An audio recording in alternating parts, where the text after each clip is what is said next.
Sorodamig sumakorese iyos jazz. Usawang pagkamagorotarbis tayo. Communities in Colombia para sa inyo. Ako si Mike Martins mula sa Mike Martins Channel. Wonga Chandler Port Cities, Colombia is so fantastic at kisakyaw na nas painok and wasiks pagsapalaran nindas Mervin benepisyo and ilog hamon din. Kaya wanting your resistant komprehensibong pagsusuri sa ating kalamangan and trumahino or kabilang siyang halaga ng pamumuhay and iba pang mahahalagang bagay. Unlike si Frankalmas sa ating near for yung benepisyo, suwalas is dahil sing halag siya itong pamumuhay, abot kaya ito. Kung ikukumpara sa maraming bansa sa kanluran, ang pamumuhay sa Colombia ay medyo mura. Ang tirahan, pagkain, transportasyon at pangangalagang pangkalusugan ay karaniwang mas abot kaya. Marami ring pagpipilian. Kung mas gusto mo ang isang mataong lungsod o isang tahimik na lugar sa kanayunan, mayroong para sa lahat ng budget at estilo ng pamumuhay. Klima. Iba-iba ito. Ang Colombia ay maday-babang klima.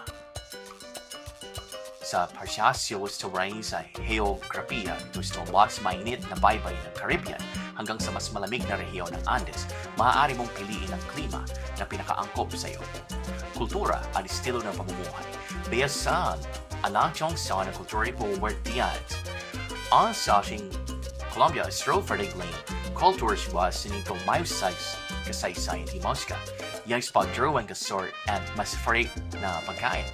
And signaw may kilals na may palakaibigan at mapagpatuloy. Dagdag pa rito maraming pagkakaka kay Cathedral Pranks this on location one para sa mga aktibidad sa labas tulad ng hiking, birdwatching at paggalugad sa mga pambansang parke. Pangangalagang pangkalusugan, dekalidad ito. Ang mga pangunahing lungsod sa Colombia ay may mga dekalidad na pasilidad ng pangangalagang pangkalusugan karaniwang sa mas mababang halaga kumpara sa Estados Unidos at Europa. Pag-access, madalas na nahahanap ng mga dayuhan ang sistema ng pangangalagang pangkalusugan na madaling ma-access at mahusay. Tawas na benepisyo para di cyber finks, mga retirads. Pagkastong gakit-akit na option, stove pagwags, bardog so kau na-retiro na. Start stop yung rin sa Colombia na ginagawa fatingin sa tanyag na destinasyon para di sa mga retirading dayuhan. Yan ang pensionado visa ay nagpapahintulot sa mga retirado na may nakapirming kita mula sa pensyon o mga pamumuhunan na manirahan sa Colombia ng pangmatagalan. Once nation Turklan for Desert Colombia, bihargiya ring ingsa lang ang kisensyos lang kawing sa pang disadvantages. Ang tulad sa Asias, awarin maging isang issue. Dahil ang ilang lugar, awari-waris batas na rate ng krimen, kabilang siyang pagnanakaw at sa ilang mga kaso, mas malubhang krimen. Dapat mag-ingat ang mga dayuhan, lalo na sa mga hindi pamilyar na lugar at sa gabi. Gayon din, bagamat makakasalubong ka ng mga taong nagsasalita ng Ingles, lalo na sa mga lugar na panturista, mahalaga ang pagsasalita ng Espanyol para sa pang-araw-araw na buhay at pakikisalamuha.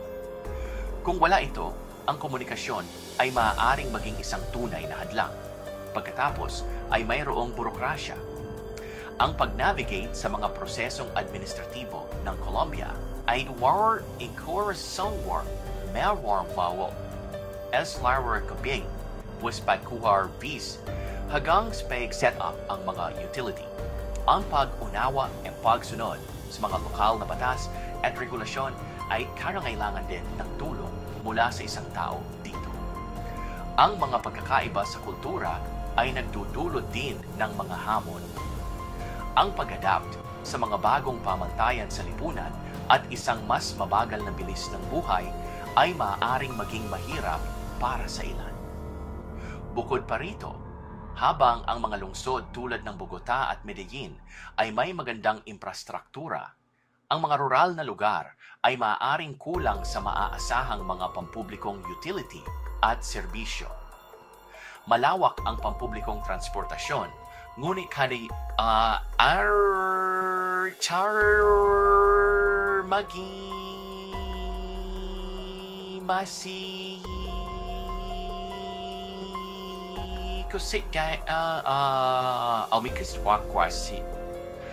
ay sa hindi mati-asahan. Si Francine Renoir on Halishar's pamumuhay sa Colombia.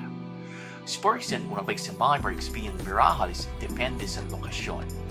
Ang pagkiwan ng isang silid tulugan na apartment sa gitna ng lungsod ay karaniwang nagkakahalaga sa pagitan ng 300 at 700 dolyar bawat buwan, habang sa labas ng gitna ay maaaring nasa pagitan ng 200 at 500 dolyar.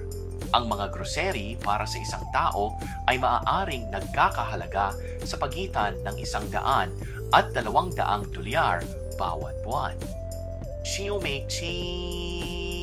bubas, ang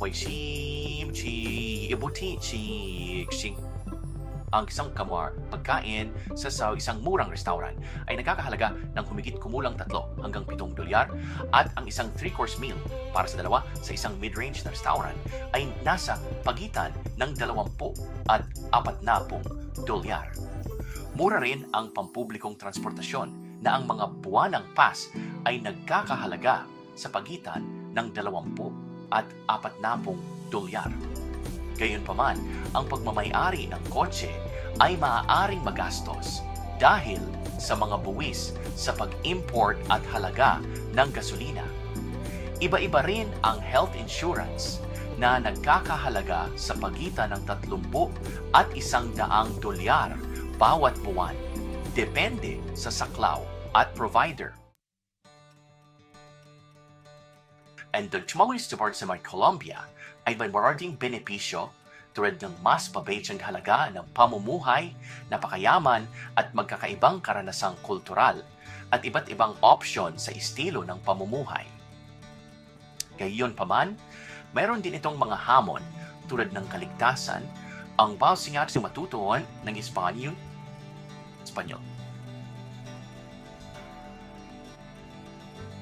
Krasya.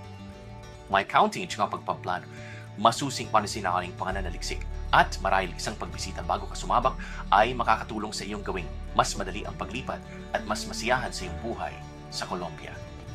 Mike Martins, nag-uulat. Hanggang sa muli. Output.